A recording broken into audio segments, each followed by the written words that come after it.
Hi everyone, welcome to Veronica After Hours. Today we're going to be talking about how self-care builds connection. Now, a lot of women think self-care is spending the day at the spa, pampering, treating yourself when you have time. There's another layer of care that rarely gets talked about, and it's the kind that keeps you connected to your body. We're going to be talking about that a lot on this channel, and it's one of the things that I really think is so important because there are a lot of dysregulated people walking around in this world, and if I can just help one, that would be great. So this is the kind of self-care that helps you feel good about yourself from the inside out.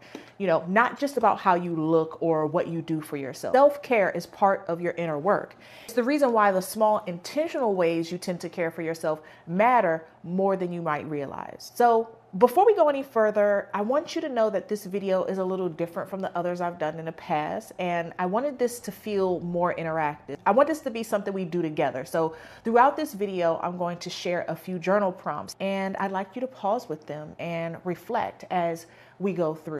And if you don't have a journal with you, no worries. I have a free downloadable PDF with these prompts already laid out. You can fill them in as you watch, or you can come back to them in your own time. There's no right or wrong way to do this. Just allow it to meet you exactly where you are. Well, self-care is often shown on social media with everybody participating in all of these surface level activities, which is great. I'm not knocking that because yes, treat yourself to a relaxing spa day or something else that you feel would pamper you. That's definitely self-care.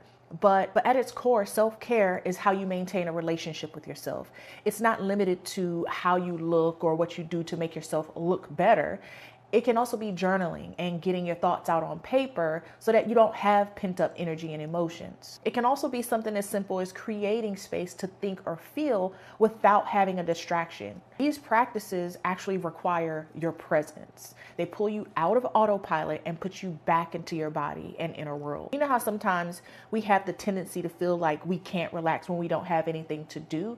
And that's a problem because when you don't have a to-do list to distract you from your inner self, you might feel scattered or disconnected. That's very common. And that's because we've lost the point of contact with ourselves.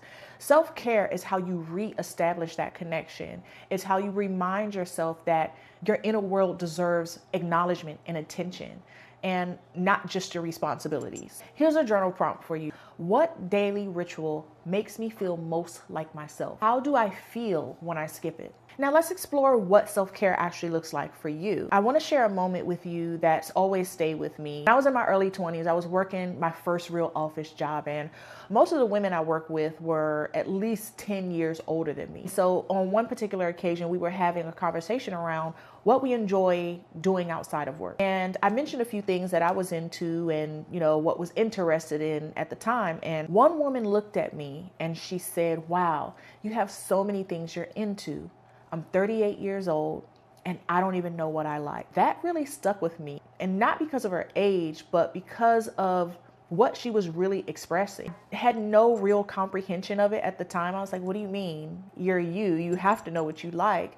But now, of course, being in my 40s, I know exactly what she was saying because my life changed a lot when I became a wife, when I became a mother, and I had to rediscover myself all over again. Somewhere along the way, this particular coworker had stopped exploring and getting to know herself. And my only response to her at the time was very simple. Try something new. What do you like? What are you curious about? Those are the questions that you have to start answering for yourself and then take action on. And your self-care doesn't need to look like mine or anyone else's. It doesn't need to follow a specific regimen or a trend or fit a perfect routine. Maybe for you, it's cooking a delicious meal and plating it in a way that makes it look even more delicious. What if it's sitting in silence or signing up for an enriching class or an event?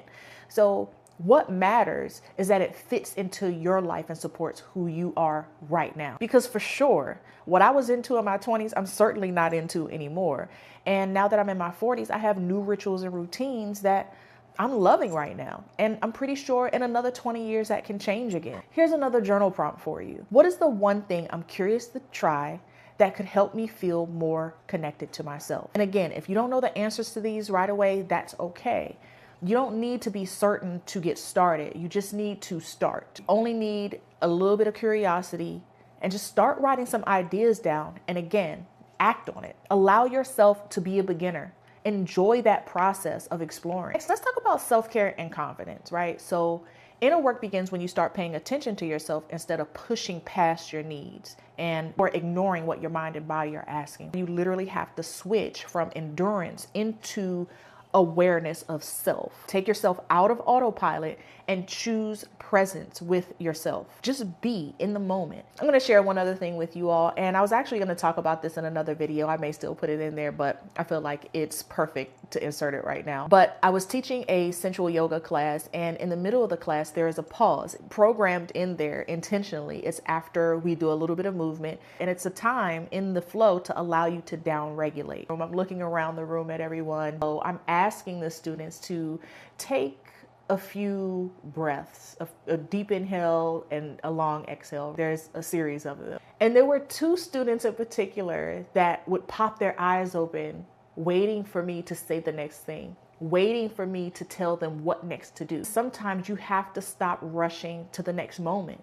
Stop looking toward what's coming next and learn how to be present with yourself and hear what your mind and body are asking for. And this kind of work develops through consistency. It's built into the quiet moments when you choose to check in with yourself and allow space for reflection and to sit with discomfort instead of immediately distracting or numbing it. It shows up when you start asking yourself, what do I need right now? And honoring that question with action and follow through. You don't need to pick up your phone every 2 seconds. Put your phone down just for a little bit and be with your thoughts.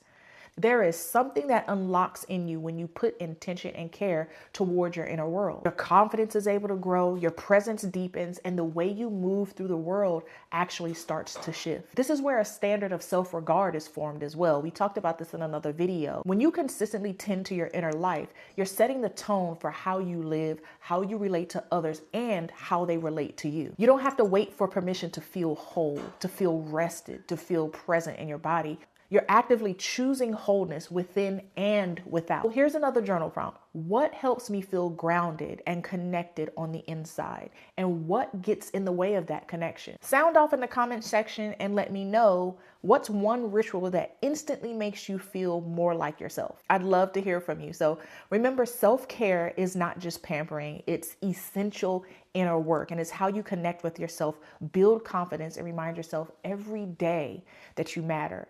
Your rituals don't have to look like mine or anyone else's, but they do need to connect you back to who you are. I hope this video was helpful to you, and I'd love to hear your thoughts around all of this. Here's to shaping a life that feels as good as it looks. I'll see you soon.